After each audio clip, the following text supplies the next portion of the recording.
Welcome to NTD Evening News. I'm Chris Beers. Here are today's top stories. The mayor of Newark, New Jersey, imposing a curfew around Delaney Hall for tonight after clashes over an immigration detention center. New Jersey Governor Mikie Sherrill says masked protesters engaged in dangerous and violent behavior toward law enforcement outside a detention facility in Newark over the weekend. Lara Trump interviews her father-in-law, President Donald Trump, on a wide range of issues, where he says the latest negotiations with Iran now stand. The driver of a deadly crash in Virginia facing charges, what investigators are now uncovering about the driver's qualifications. New concerns emerging over popular Chinese-made apps and how they may be collecting sensitive data from users without their knowledge. And the annual Israel Day parade in New York City today, drawing thousands of attendees. We'll take you there.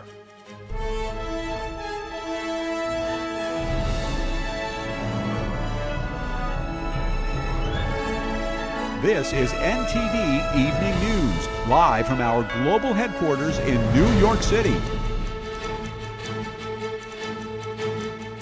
Protesters outside a detention center in Newark, New Jersey over the weekend led to a number of arrests and growing concerns over violence targeting federal officers. New Jersey Governor Mikie Sherrill saying masked individuals attacked the barrier, taking aggressive and dangerous actions against Newark and New Jersey State Police. Let me be clear. Violent, chaotic clashes hurt everyone. They put the lives of both protesters and law enforcement in danger. They take the focus away from people inside Delaney Hall and their families. And they raise the temperature with ICE. This group of individuals attempted to force their way out of the area established for peaceful protest and into the zone designated for law enforcement, attacking the barrier, even using the bike rack barrier as a weapon, and putting the safety of protesters and law enforcement in jeopardy. These same individuals charged at law enforcement, threw projectiles at law enforcement, and set fire to tires on the street. This was consistent with the intel and the visuals indicating that this group was intending to engage in violence with law enforcement at this site, including collecting wooden poles and other blunt force objects for use as weapons. Governor Sherrill ordered state police to take control outside the facility, and Newark Mayor Ras Baraka imposed a nightly curfew in the half-mile area surrounding Delaney Hall, effective from 9 p.m. tonight to 6 a.m. Eastern Time tomorrow. What had been peaceful demonstrations throughout much of the day were no longer peaceful.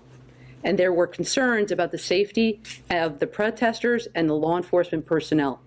As a result, a perimeter was established and an area was cleared to restore order and everyone's safety. These decisions are never made lightly. Our actions were guided by one objective: protecting life, preserving public safety, and preventing further escalation. The demonstrations began over complaints about conditions inside the detention center. The DHS responding to the allegations, saying all detainees are provided 3 meals a day, clean water, access to medical care, lawyers, and phones.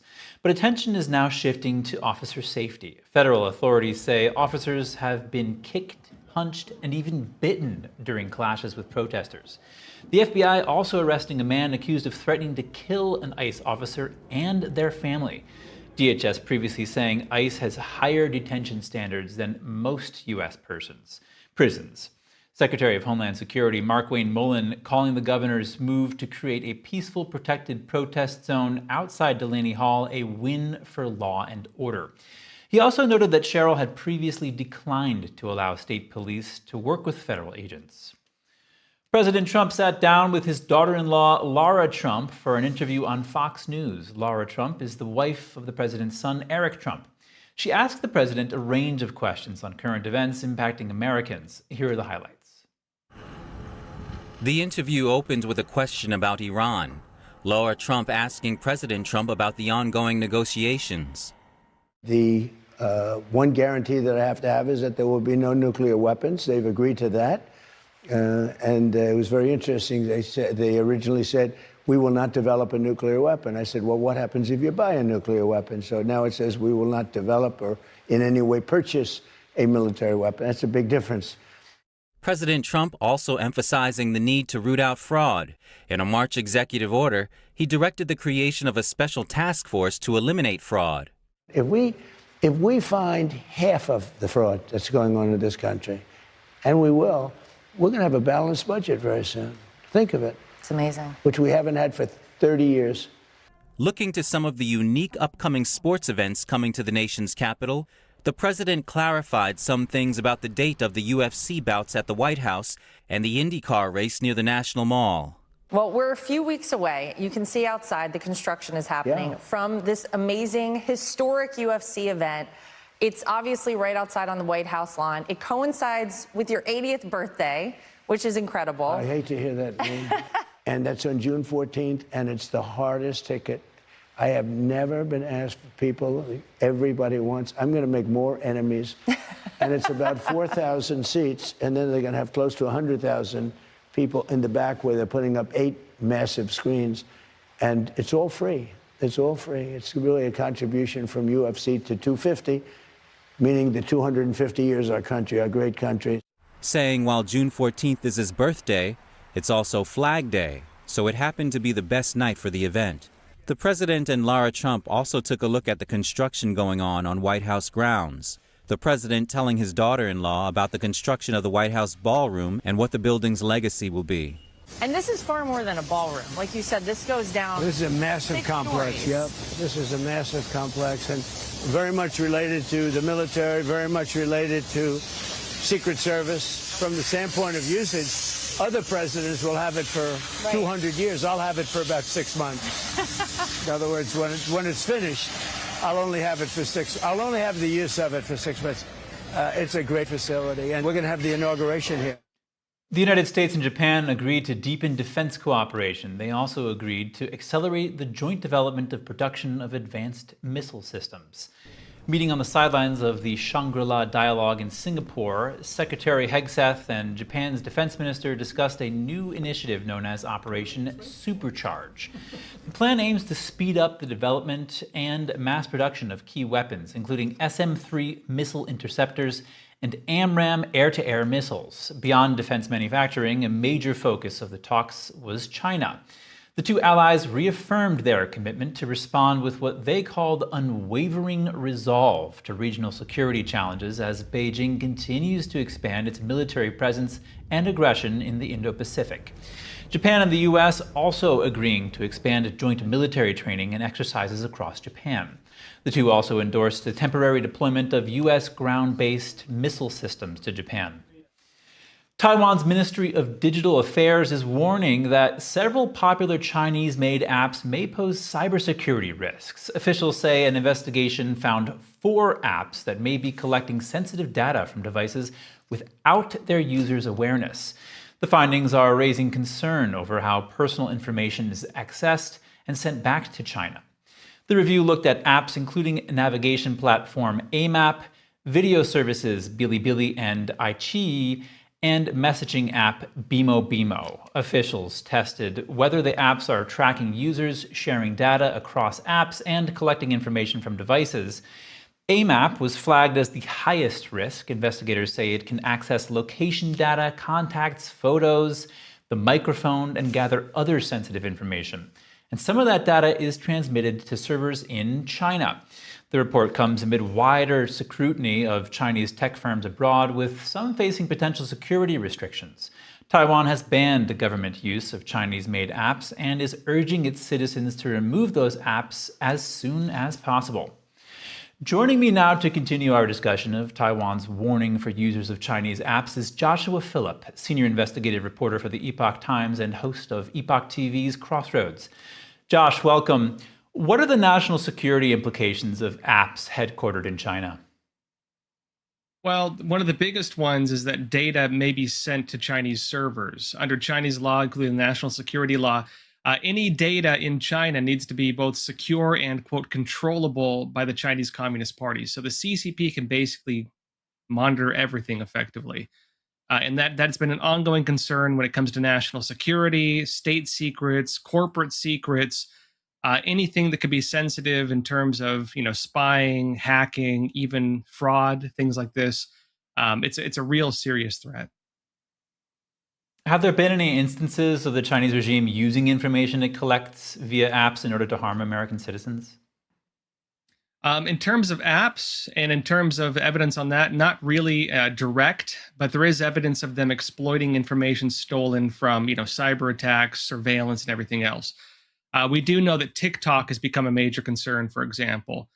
In terms of has the CCP leveraged it, you may never know because, of course, they take the data, they transfer it, they use it inside China, and then use it outside the app. So it's like imagine you have a database of information and people's names and identities. You might not know when the attack is carried out, where they got it. But the fact is, this basically leaves an open door just constantly there on everybody's phone. And if you understand what apps do, well, when you do the terms of service, it's you grant them access to your phone calls, you grant them access to your contact list, you grant them access to your camera, to audio recording, oftentimes even when the app is not even activated. It's access to your emails, to your browsing activities, sometimes to even key logging. So anything you type, effectively, you're opening your phone up to becoming a spy device in your own pocket with these things. Yeah, and it's concerning, for Americans, even if it was the American government, but this is the Chinese government, the largest totalitarian regime on earth. Well, and the unfortunate reality is we know about Chinese economic theft. We also know about Chinese espionage and targeting persons who they believe are representative of what they call the civil society. Any business engaged with, any kind of competition, you might think that it's not a big deal, but anything you make, any product that they see as a competitor, you're going to be up for spying. When it comes to their, United Front Work program, they target any person they deem part of what they call civil society. That means business leaders, government officials. It could be members of the military, anybody with a leadership position. It could be people involved in investment, even journalists, the heads of news agencies, even like TikTokers and YouTubers. Everybody will be targeted by them. And Josh, the Canadian government signed a memorandum of understanding with China's Ministry of Public Security, but they haven't disclosed the details. Why is this ringing alarm bells up north? Well, because we're not getting the real details of what's going on. Chinese espionage in Canada has been a long-standing issue. Back in the late 90s, there was a report from from Canada's equivalent of the CIA, which is CSIS, and it was called Sidewinder. And at the time, the head of the Canadian equivalent of the CIA said the Canadian government had been infiltrated by the Chinese Communist Party. It was a very controversial paper, caused a lot of problems, but I think that still does stand. There's also a lot of questions right now over Canadian cooperation with the Chinese, what they call the Ministry of Public Security, which is the Chinese policing agency, including the one behind the secret police stations. So I think there are some real questions about Canada, their level of cooperation with the Chinese Communist Party, whether that has anything to do with this, but we don't really know yet. Yeah, that really is concerning, everything you just said there. This MOU is one part of Canada's recent realignment toward Beijing in recent times. Should that realignment sound alarm bells here in the United States? Well, definitely. China's a funny issue, though, when it comes to international security, because in terms of business, a lot of countries do business with China. In terms of military, many countries regard the Chinese Communist Party as their number one threat. And it's a bit of a schizophrenic type policy we have with them, where, we're intertwined in terms of financial interests, but at each other's throats when it comes to military and espionage. It's fairly well known they use debt traps as a normal form of business. It's fairly well known they use economic theft as a way of, basically undermining competition. They use state-run companies as a way to undercut and then establish monopolies. They use theft, currency manipulation, everything on the books. And people might say, well, what about tariffs? Yeah, well, they tariff us too.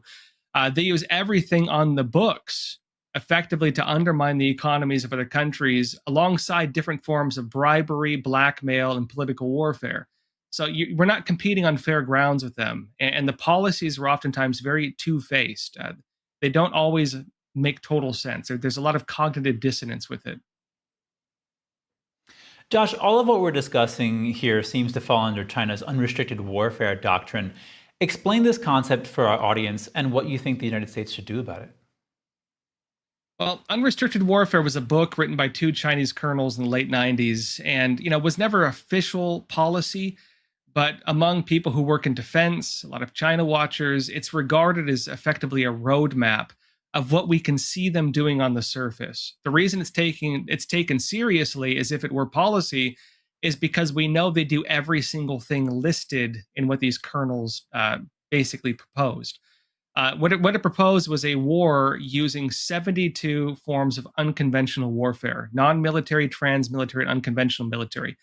This included drug warfare, like fentanyl. This included, for example, culture warfare, like the takeover of Hollywood. This included economic warfare, currency manipulation, cyber attacks when it gets to the pseudo-military spectrum, and then into the more concerning side, which is unconventional military, things like biological warfare. All of this was proposed in that document, and to some degree, we see every single part of it getting carried out. I've been studying this for years, and every time I hear about it from someone like you, Josh, it's always shocking. Senior investigative reporter for the Epoch Times, Joshua Phillips, thank you. Thank you. Coming up, the driver of a deadly crash in Virginia now facing charges. What investigators are now uncovering about the driver's qualifications. And the annual Israel Day parade is happening today in the heart of New York City, drawing thousands of attendees.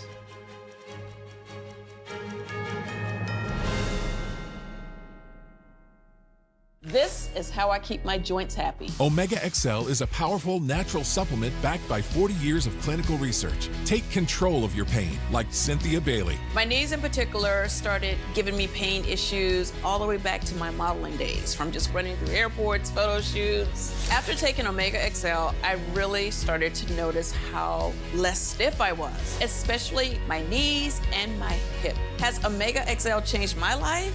Yes. I barely notice my joint pain anymore. Now I'm like literally sprinting through the airports. My secret is Omega XL. Pick up the phone and call now to get this exclusive TV offer. Buy one Omega XL and we'll send you a second bottle absolutely free. You'll also get a free bottle of Vitamin XL D3. Buy one, get two free. A total value of over $115, all for just $49.95. You save more than 55% and shipping is free. Backed by a money-back guarantee and is not available in stores. Operators are standing by, so call now.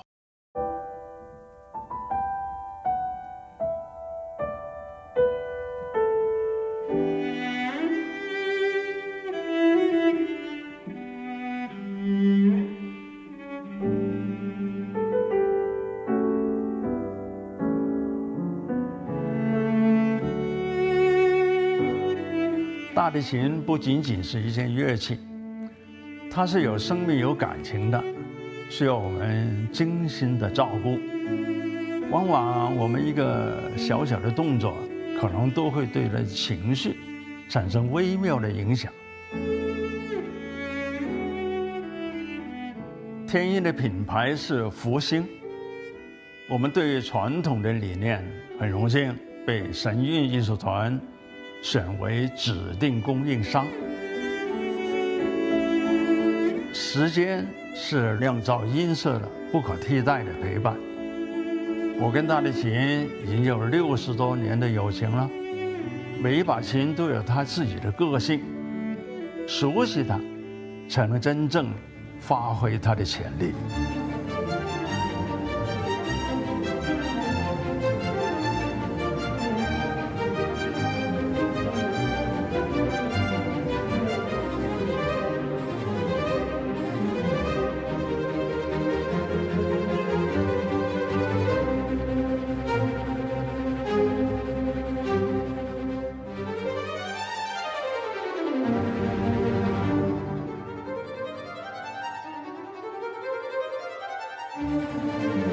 所以，我希望给你的每一把琴，都是首先我所信任的。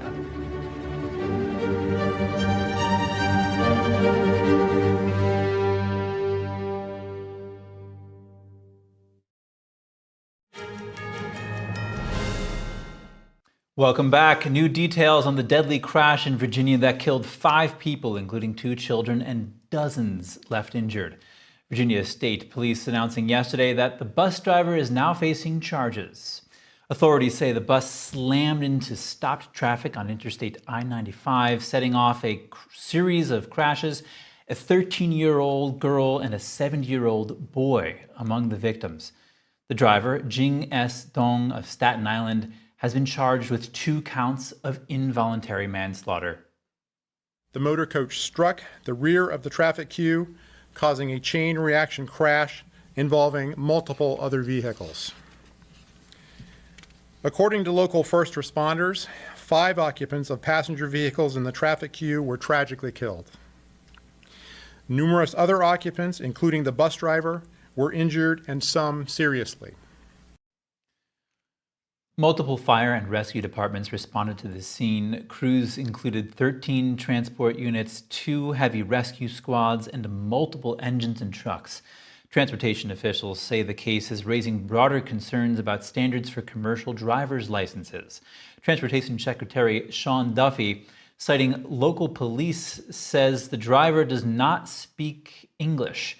Federal law requires drivers to read road signs and communicate with law enforcement in English. The Department of Transportation is now looking at how those rules were applied in this case. We are particularly interested in issues relating to, first, motor coach driver factors, including fatigue, impairment, qualifications, and medical events. Highway factors, including work zone designs, whether variable speed limit signs were used, and whether the end of the traffic queue was monitored.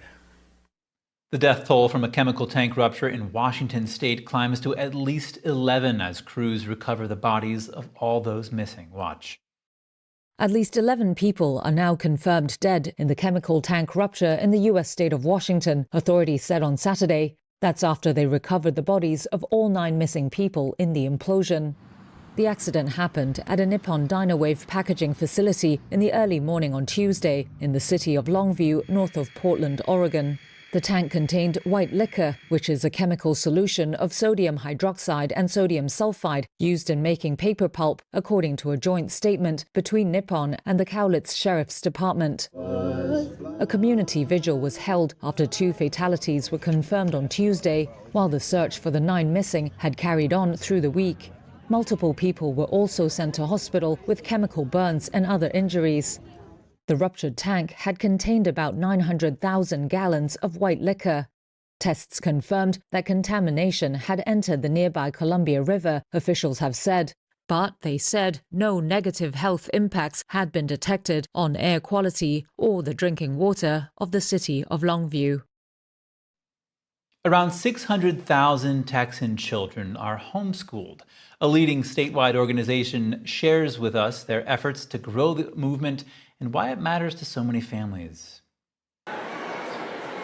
Texas Representative Nathan Macias and his wife Susan homeschooled all 7 of their children, but academics wasn't their top priority. We decided early on that we did not just want to raise good boys and girls, we wanted to raise godly men and women. When something happens, you get to talk with your children about your values, your ideas of what is hard work, what is ethical, what is fair play, what do you do when someone is unkind to you, how do you respond, and you're living that life with your kids. That personal mission turned into a statewide effort. The couple now help to lead the Texas Homeschool Coalition, an organization founded 40 years ago by Tim Lambert when homeschooling parents faced legal pushback. We are for parents having choices, having freedom to make those choices for their children. The organization launched initiatives and fought various legal battles to protect parental rights and educational freedom. Its policy director, Anita Scott, says the group's latest legislative win was the Homeschool Freedom Act in 2025 under Texas state law. Which basically means there's no government agency, entity, or organization who can declare or decide that homeschooling is illegal.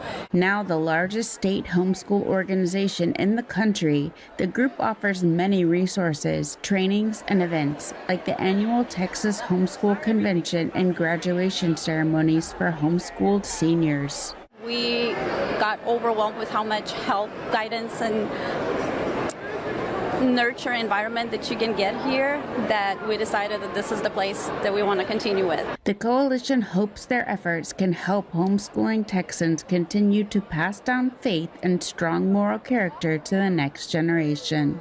Reporting by Chi Hun, NTD News. With skyrocketing gas prices, Costco is seeing a record demand for gas. During last week's quarterly earnings call, the company says some of its 747 gas stations have needed tanker trucks to replenish fuel several times a day. The company also said the demand for gas at its stations is the highest it's seen in 50-year history. Costco makes only a few cents per gallon on gas, undercutting local stations. Gas prices are also bringing new customers and new warehouse traffic, where the company says people spend even more money. In the future, Costco will be keeping a close eye to see if those new customers keep returning to shop. Just hours ago, right here in New York City, the Israel Day Parade, bringing thousands of people together from various walks of life for a major celebration of Jewish identity and a show of support for Israel. The Israel Day Parade, also known as Israel Day on 5th, has been happening since 1964. The parade timed roughly around Israel's Independence Day, which falls in April or May, depending on the year. It's grown into the largest Israel-supporting parade outside of the state of Israel, typically drawing tens of thousands of marchers and hundreds of thousands of spectators. This year has drawn extra attention as Mayor Zoran Mamdani skipped the event. That's the first time a mayor has been absent in over 60 years. Other officials like Governor Kathy Hochul and Senator Chuck Schumer did go, though. The New York Police Department had a heavy security presence along the parade route with limited entry points in and nearby streets and avenues blocked for public access. Coming up, a major push to reshape property taxes in Florida. Governor Ron DeSantis wants to cut them for more homeowners and eventually get rid of them completely. We take a closer look at his proposal when we come back.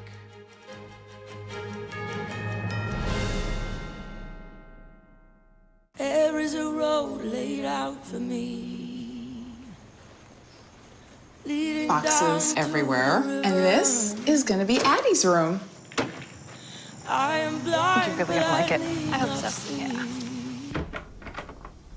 I know this road is there for me. There is a long way. First night here, but Amy seems cool. Ways down by the river. I am blind, but I need not see. I got this. I know this road is there for me. Okay. If I'm really free, take me down to the river and wash me.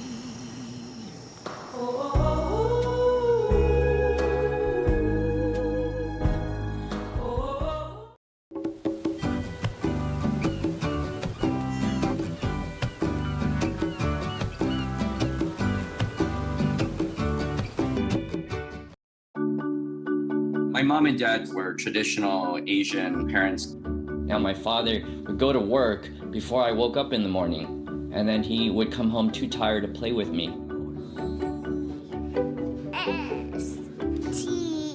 I tell my son, I love you every single day. I love you. Now my dad has never said that to me. Not because he doesn't love me, but because culturally it wasn't comfortable for him. So I teased him the other day and I said, how come you never say that to me? And he said, you're too old now. Now that he's a grandfather, he says, I love you to my son every time he sees him. My advice to all the fathers out there, forget the material things, forget the cultural restrictions. They grow up way too fast for you to waste even a single precious minute or moment. Say bye-bye. Bye-bye.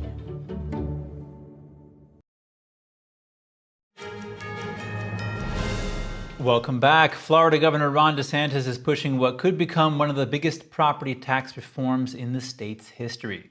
The governor is calling a special session next week to consider an amendment to the state's constitution which would provide major tax relief for homeowners.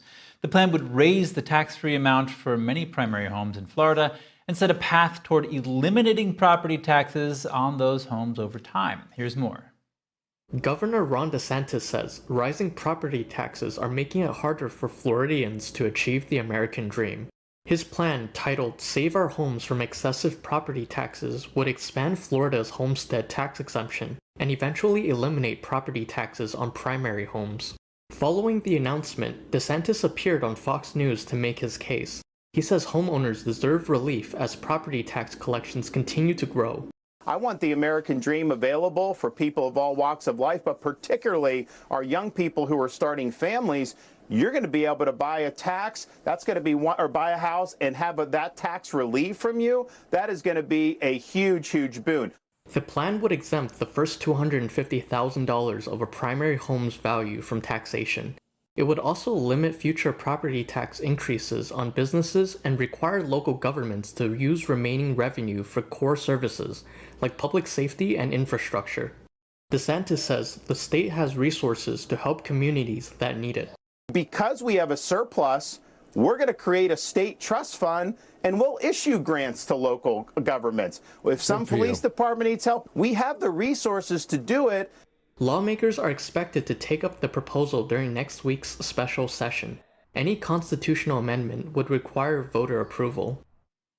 Joining us now to discuss Florida Governor Ron DeSantis' proposed property tax reform is Executive Vice President of the National Taxpayers Union, Brandon Arnold. Thank you so much for joining us, Brandon. First, what's your reaction to the Florida governor's plan to eliminate property taxes for homeowners? Well, we love to see lower property taxes, and I think the governor is right in assessing that people are very frustrated out there. We've seen property values increase dramatically in so many parts of this country, especially Florida, where we've seen a huge population surge, and people are really frustrated, and in some cases, they're unable to pay those property tax bills. So I think he's right to identify this as an enormous problem, and I think he's right to try to lower that burden on American families, Floridians, who own property. The question is, can we get there math-wise? Can we make sure that they're providing the necessary services, public safety, the infrastructure that we all know that they need while zeroing out property taxes? It's not going to be easy, but hopefully they can figure out a way to get there. Yeah, say a bit more about that. What's the potential downside of a tax reform like this? Yeah, I mean, you look at how the property taxes are allocated, how those revenues are utilized, and many of them are collected and spent by these local jurisdictions, the cities and counties, not by the state itself. So if those local jurisdictions are unable to provide the money that they need for schools, for public safety, for those core public services, then we have a problem. That's why the governor was identifying the fact that they have a budgetary surplus in Tallahassee. And if they can help out those local governments, then they may be able to make the math work and zero out property taxes while continuing to provide a high level of services to the constituents of Florida. It'll certainly be interesting to follow next week. Could we see similar property tax proposals in other parts of the country? I think it's possible. A lot of people are watching Florida right now, and a lot of states are trying to replicate Florida because it's been such a success story, along with states like Texas and North Carolina. The policies that they've set forth in these states have attracted so many residents, so many businesses and families that want to be part of that success story. And so, yeah, people are watching Florida closely. And if there's a path here, if DeSantis is able to thread the needle here and zero out property taxes, they already have no income tax, and provide those services and continue to attract residents, there's absolutely going to be other states that attempt to follow suit. Now, reforms like this, Brandon, take the edge off taxpayers. But what about the price of gas? How can the federal government give us some relief?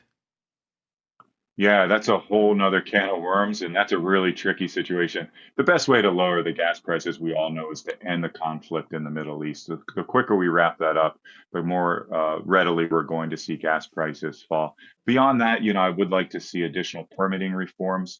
The president has enacted some which have increased the amount of output that we have when it comes to oil production. That's been a huge boon, but there's a lot more that we can do. And I think there's also the need to provide a level of certainty that our oil companies need to find and extract oil. And that means passing statutes, not just doing things administratively, but making sure Congress and the president are working together to create permanent policies that create more supply. We all know from Econ 101, when you create more supply, you lower those prices. That's what the American people need to see right now.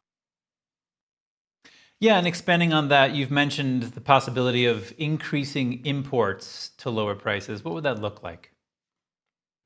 Yeah, I think we should increase imports across the board. One of the ways we can alleviate prices is simply to eliminate all the tariffs that we have right now. The president has imposed a lot of tariffs. Those are putting upward pressure on prices.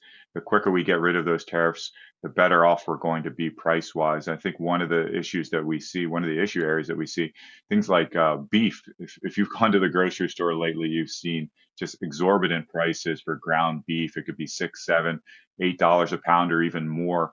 That is really taking a bite out of Americans' wallets right now. There was a proposal that the president started to put into place to bring in more beef imports that would absolutely lower prices. Unfortunately, the beef industry pushed up against that, and right now it's being held in limbo. So hopefully we can get that policy enacted into law. I think if Trump is able to do so, that will see lower prices for beef. And that's really just the tip of the iceberg, I think, when it comes to lowering prices through more imports. What do you think about the use of a gas tax holiday in a circumstance like this? Yeah, and the gas tax, when you talk about the combined federal and state gas tax, that's about 50 cents per gallon. And certainly we would like to see gas prices come down. The tricky part here is if you eliminate the federal income tax, the federal gas tax, which is a little over 18 cents per gallon, it's unlikely that all 18 cents of that would flow through to consumers. A portion of it would, but not the entirety of it. And meanwhile, we have a highway trust fund that we need to replenish and restore our bridges and highways in this country. It's already scheduled to go bankrupt in just about a year because it's been so poorly managed by Congress over the years. This would accelerate the demise of the Highway Trust Fund and make it more difficult to fund our highways and bridges and other infrastructure. So I think has a little bit of an asterisk. It may provide a little bit of short-term relief, but there would be major cost. And when you're already running a national debt approaching $40 trillion, you need to be very, very mindful of additional costs on the federal treasury.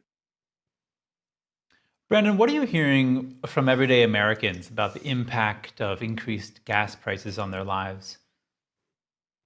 Yeah, it's a sad story because, for some people, it's an annoyance. For other people, it's absolutely catastrophic to see gas prices as high as they are, canceling vacations, really struggling in order to fill up the tank just to get to work and perform their normal functions, get their kids to school and so forth. So it's an enormous problem right now. It's an economic problem. It's a political problem as we start to get closer and closer to the midterms. So this is a crisis level situation for many Americans. And unfortunately, I think if this conflict continues in the Middle East, we could see additional price increases going forward as we've seen inventories start to draw down and those buffers that we have put in place to shield us from the full impact of shortages like we're experiencing now. As those buffers start to get narrower and narrower, then we could see even more price escalation, which would be, again, really devastating for average Americans. So what can folks do to gain some relief of their own accord? Yeah, it's challenging because you talk about oil, you're not just talking about gasoline prices, you're talking about diesel prices, which get goods around the country. And when those prices go up, it becomes more difficult to move goods around, and prices go up. Oil goes into so many products, so many consumer products, plastics, pharmaceuticals, and so forth. So the price increases are felt throughout the economy. It's not like you can just stop driving and you'll avoid this problem in its entirety. You may be able to shield yourself to some extent, but you're still going to feel the cost of higher oil prices in other areas. So there are things that people can and should be doing, cutting back on energy usage, driving less if possible. But that's a tough pill to swallow for many Americans that rely on their automobiles to get them to work, to get their kids to school, and to perform the everyday tasks that they need to perform. So it's a really tough challenge right now. All right, Vice President of the National Taxpayers Union, Brandon Arnold, thank you so much. Speaking at the Reagan Economic Forum, Treasury Secretary Scott Bessent and JP Morgan CEO Jamie Dimon said America must rebuild critical industries, secure supply chains, and strengthen economic resilience to maintain national security. Here's more. ourselves that we could pursue commercial Secretary of Treasury Scott Bessent delivered remarks at the 2026 Reagan National Economic Forum. His central message that the Trump administration is reversing decades of economic policies that weakened America. He says the U.S. spent decades prioritizing globalization and efficiency at the expense of domestic production and resilience. The truth is that for too long, America had been asleep. We mistook comfort for strength.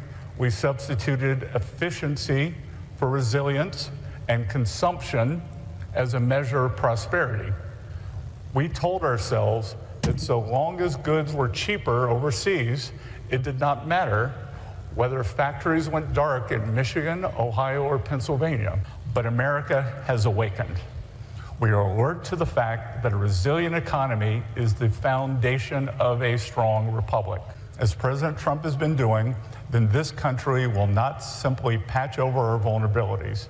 It will enter a new season of national strength. Bessent says that Washington became too focused on cheap goods, global supply chains, and consumer prices while neglecting the nation's ability to manufacture the products critical to its economy and national defense. He gave an example of the U.S.'s approach toward China. Bessent says that policymakers believed deeper economic ties would encourage China to open its markets and play by international rules. But it did not turn out this way. China's accession to the WTO and the granting of permanent normal trade relations were sold to the American people as steps that would level markets and moderate behavior. Instead, we left our workers to compete against state-led subsidies, excess capacity, and practices that distort trade and undermine reciprocity. We assumed the rules-based system would discipline these behaviors, only to find that in too many sectors, it accommodated them. The pandemic did not create our brittle supply chains so much as expose them. Suddenly, the world's most advanced economy found itself partially dependent on foreign suppliers for semiconductors, large capacity batteries, critical minerals, and medicines that we no longer produced here at home. America should never again put itself in a position where its security depends on supply chains it does not control, factories it no longer maintains, or skilled trades it failed to preserve. That is why the president's agenda matters. Ultimately, Bessent's message was that America faces a choice between continuing the policies of the past or rebuilding the industrial strength that he says underpins both economic prosperity and national security. Bessent says the administration's goal is not simply economic growth, but rebuilding the manufacturing base, supply chains, and industrial capacity that he argues are essential to maintaining American strength in the decades ahead. In addition to the Treasury Secretary, the CEO of J.P. Morgan Chase, Jamie Dimon, also gave remarks at the forum. Dimon provided an in-depth analysis of current global geopolitical and economic challenges. He stressed the importance of maintaining both U.S. military and economic preeminence. The foundation for us, we must maintain the strongest military in the world. That is the best protection against anything that you see today or that you don't see today. And foundational, that's the best economy in the world. They kind of go hand in hand. I remind people, if you want to keep the dollar as the reserve currency, if we're not the preeminent military and the preeminent economy in the world in 30 years, we will not be the preeminent reserve currency. On Iran, Dimon says the West must be more proactive in countering Iranian aggression, warning that a nuclear-armed Iran could trigger widespread nuclear proliferation across the Middle East and Asia. They've been killing people, terrorizing people for 47 years. And if you actually think about it, and they had proxy wars, they've been doing it not in the Middle East, they've been doing it in the United States. They killed a lot of Americans. They killed a lot of Americans on October 7th in Israel. They killed a lot of people in Africa. And my thought is, why did we put up with it? Why do we even put up with these proxy things? Remember, Ronald Reagan, when Gaddafi was doing a bunch of stuff, he didn't like pretend to hurt him. He tried to kill him, and Gaddafi backed off. So, next time we should go for head of the snake, and this is obviously hindsight, I hate, crying over spilled milk. Maybe we should have done it like 25 years ago, get all the allied nations, get 500,000 troops around Iran and told them this is over. We're not putting up with this stuff anymore, because that would have been a better outcome. Because I do agree, Iran having a nuclear weapon may be the biggest threat facing mankind. Both Diamond and Besant aligned on a key point, saying America's economic strength is now inseparable from its national security, both warning that rising geopolitical competition requires the U.S. and its allies to build more resilient supply chains, invest in strategic industries, and reduce dependence on foreign adversaries. The Chinese regime's state-sanctioned forced organ harvesting has been condemned for years. But when governments hold talks with the Chinese Communist Party, they still appear to put trade before human rights. NTD's Jane Werrell spoke with panelists at a screening of the award-winning film State Organs and asked them what needs to happen to stop what's been described as a crime against humanity. A human rights atrocity the Chinese regime doesn't want the world to know. The film State Organs sheds light on China's forced organ harvesting trade. I've seen quite a number of films on the issue of forced organ harvesting over the years, and I think this was particularly powerful because it told individual stories in a lot of harrowing detail, combined with the sort of macro picture of the facts, the issue of organs being available for transplant on a mass scale at very short notice. So what was very poignant for me was that a lot of the stories came from cities in China that I myself have visited, in particular the city of Qingdao, where I spent a lot of time. I was asked by my chief surgeon to remove a half-executed prisoner's liver and the kidneys. And I was quite, during that time, I was quite proud of myself for have such opportunity to do surgery in the field outside the hospital. And then, until I come across this organ harvesting issue from this newspaper called Dajiyuan, then I realized, oh my God, what's that? What did I do?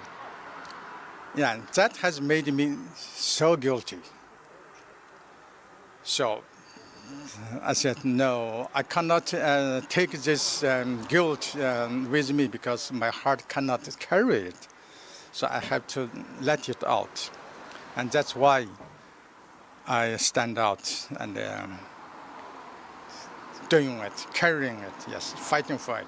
Human rights activist Benedict Rogers and a former surgeon, Enver Tohti, were panellists at a film screening at St. Joseph's Church in Maidenhead, 25 miles west of London.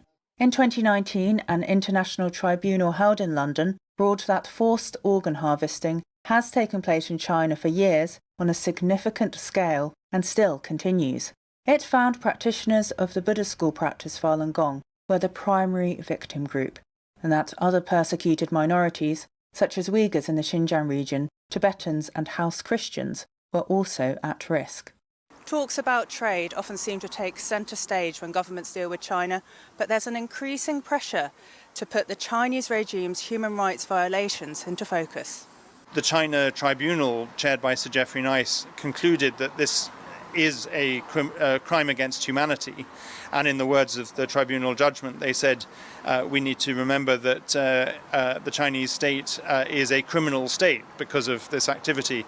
So there should be consequences for it. And I mean, that might include sanctions, but governments should also look at what measures there are for bringing the perpetrators of these crimes to justice. But I think a lot more could be done to stand up to China on human rights. And I actually think at the end of the day, the CCP, although they don't like it, they actually respect strength more than weakness. If you kowtow to them too much, they just think they can walk all over you. He says stopping organ tourism and implementing sanctions related to forced organ harvesting are steps that could be taken immediately. And even after decades of atrocities committed by the Chinese regime, Many of those here, outside of China, relentlessly speak out for those who can't, with the hope that China's human rights record will be higher on the decision makers' agendas. Jane Werrell, NTD News, Maidenhead. Coming up, Colombians head to the polls today in what's expected to be the first round of presidential election. Find out more after the break.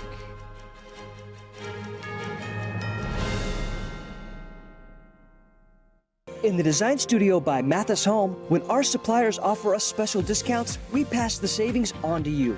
Since we're one of the top Bernhardt dealers in the country, right now you can save an extra 20% off our everyday low prices line-wide, even custom orders. Choose from the nation's largest in-stock selection of Bernhardt at the lowest prices. Plus, enjoy complimentary delivery and design services. Don't miss your chance to save an extra 20% on Bernhardt at the Design Studio by Mathis Home. I think building kindness in children from a very young age is foundational to their growth, to building their character, to allow them to share with each other in a classroom and in a space that is safe, like in the Ganjin World platform. I'm a New York State certified teacher. Currently, I teach in a public school in upstate New York. And I'm also a Ganjin World Campus channel creator. I've been fortunate to use Ganjin World's Teachers Premium channel for the past 3 years, and it's been shaping my curriculum and teaching, both in the classroom setting and in our homeschool. If children can learn to support each other from a very young age and encourage each other and help, it'll only strengthen the future of our society. You can just assure yourself everything on Ganjin campus, on Ganjin World, it will be safe, it will be clean. Sparked many positive changes in our students. Ganjin Campus equips educators worldwide with powerful Teachers Premium channels and high-quality learning resources to help children learn and grow safely online. When you support one teacher, Ganjin World matches your support to help another. Support Ganjin Campus. Scan to learn more.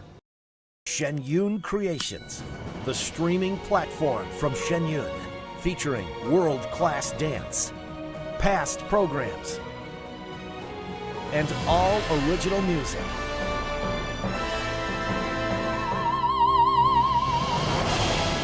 Masterclasses, behind the scenes, comedy, and more.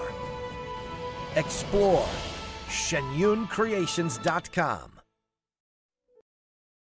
Introducing the Quest-Wise Soothing Herbal Eye Patches. It comes with 30 pairs and can be used to help combat tired and strained eyes. The natural herbal formula provides a cooling, minty, and refreshing effect that stimulates natural tears and awakens your tired eyes.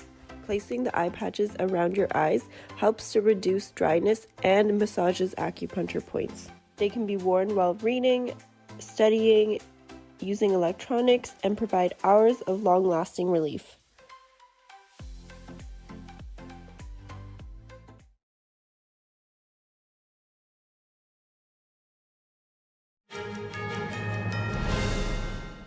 Welcome back. Colombians head to the polls today in what's expected to be the first round of a presidential election. The race has a leftist candidate going against an independent businessman and a right-leaning senator who aims to become the country's first female leader. Here's that story. Colombians took to the polls on Sunday in what is likely to be the first round of a presidential election. Leftist Ivan Cepeda is leading opinion polls. The senator is the son of a murdered communist leader and has promised to deepen reforms meant to reduce poverty, including raising taxes on high earners and gifting land to victims of Colombia's six-decade internal conflict. He has said he aims to pursue peace with illegal armed groups through negotiations, though the policy has led to little progress under current leader President Gustavo Petro. Surveys suggest he will face a much tougher contest in a second round once right-leaning voters no longer have multiple candidates to choose from. Of those right-wing candidates, lawyer De La Espriella has proposed a tough offensive against armed groups, the construction of 10 mega prisons, poverty reduction through education programs, and healthcare and housing for the nation's poorest. He says he has financed his campaign with his own resources, though Reuters could not independently verify that claim. Polling in third place is Paloma Valencia, a senator backed by former President Álvaro Uribe. She would be the first woman to lead Colombia if elected. Her platform has similarities to De La Espriellas, including a hard line against illegal armed groups, corruption, and drug trafficking. She also supports tax breaks for companies and certain social programs financed by renewed oil and gas exploration. More than 40 million Colombians are eligible to vote. Definitive results are expected Sunday evening local time. Next, we'll play a video from the area north of Boston where a boom sound can be heard, followed by a person yelling. The boom can be heard in another video from inside a garage in Milford.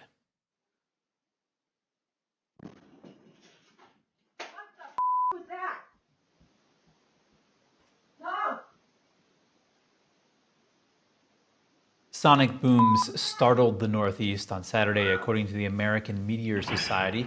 The noise was caused by a 3-foot-wide meteor entering the atmosphere near the New Hampshire border with Massachusetts. A few people reported seeing a brief fireball in the sky. There are no reports of anything striking the ground, but experts say any debris likely landed in the ocean. Thank you for watching NTD Evening News. For round-the-clock original news coverage, visit us at ntd.com or download our NTD app. I'm Chris Beers. Have a good night.